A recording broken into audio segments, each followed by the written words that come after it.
sleeping? Good grief. Jimmy. Jimmy, you have to get up. It's time to go. Come on. We have to go shoot. No, shoot. Well, your loss. We're shooting at a coffee roastery today. We're shooting at a coffee roastery? Yeah? Why didn't you say that before?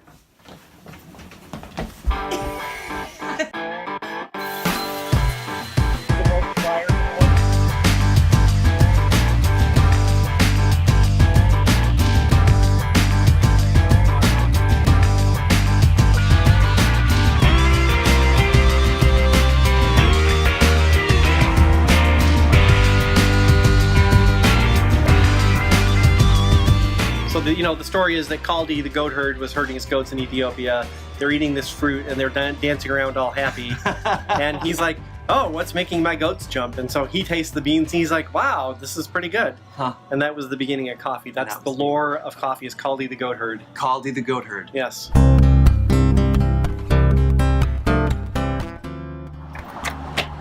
Welcome back to the Happy Hour, guys. Welcome to Ann Arbor, Michigan, home of the Michigan Wolverines and mighty good coffee. Is coffee a craft industry? You better believe it. We're about to find out. These guys were coffee roasters before they had a cafe. So there's lots to learn about coffee in this here episode of the Happy Hour, guys. Let's check it out. Please, sir, your name and your position, if you would. Hi, I'm David Myers and I'm the owner of Mighty Good Coffee here in Ann Arbor, Michigan. Now, 3 different locations, right? 3 different cafes? 3 different cafes. And this is the roastery here. This is the roastery in our main cafe. North Main Street, downtown Ann Arbor, right next to Carytown. It's an amazing little spot. This is primarily where we do all our roasting for all our cafes. I'm leaning on coffee right now. Leaning on coffee. This is awesome. Where we do all our roasting for all our cafes, plus all our wholesale clients, which are a number of restaurants, other coffee shops, and then we do packaged coffee for a bunch of different grocery stores. You know, when I started buying one pallet like this, which is a little over 1,000 pounds of coffee, one of these would have lasted me 3 or 4 months. Now this lasts me 3 or 4 days. Oh my goodness. So we did buy a bigger roaster this year to meet that demand. We're lucky to find this in a crate in Vancouver, unused, instead of so we bought it from somebody who had never used it. Wow. Yeah.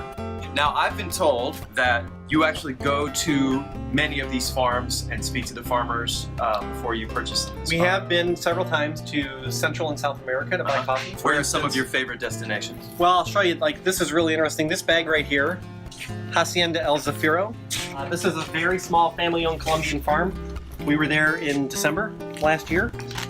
We walked their farm, met the family, toured their facility, tasted their coffee, and then in March, we started getting it in. Not able to go everywhere, obviously, to buy our coffee, but in some instances, we can get down to the farm level and maybe meet the people. Hopefully someday you'll be flying to Ethiopia and a couple of other cool places. I would love to go to Ethiopia to buy coffee. For me, to the untrained nose, very untrained nose, this just smells vegetal to me. It smells green. Right. Yeah, it smells green. It smells a little bit like hay or grass, Yeah, right? it smells grassy. And that's a good thing. Okay. Because if it was smelling slightly moldy or sour or damp or musty, we would know that that was not good. You would have to write that off? We would send it back. Wow, okay.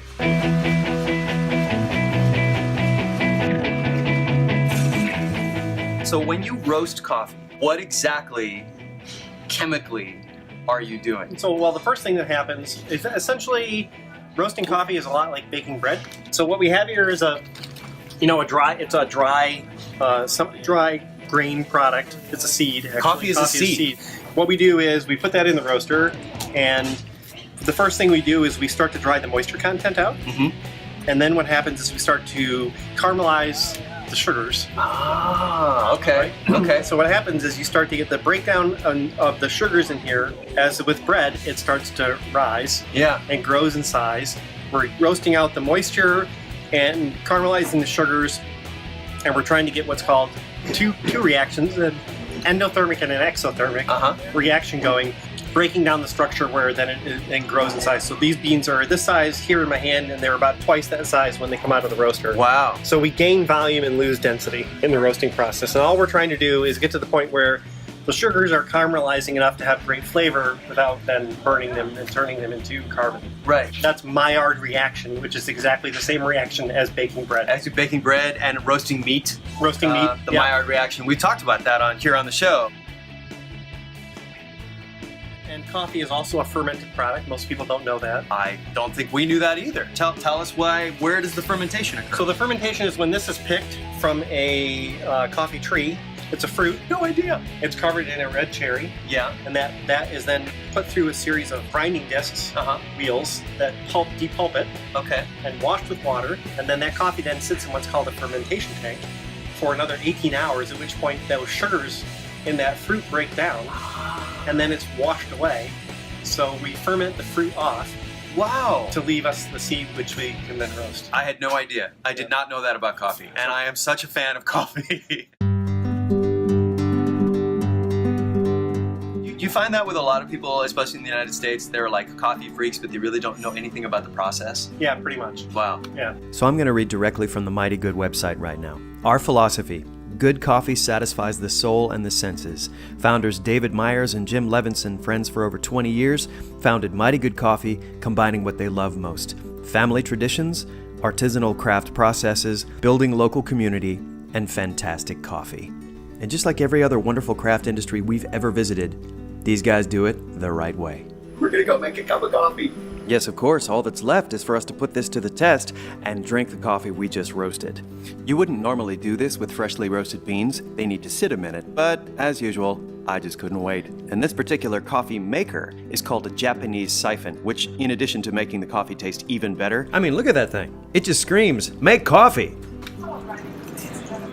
There we have it. Roasted and brewed and ready to go. Mighty Good Coffee, Ann Arbor, Michigan. Doesn't get any better than this. Or any fresher. Drink good stuff. Life is too short to do anything else. And we'll see you guys next time on the Happy Hour, guys.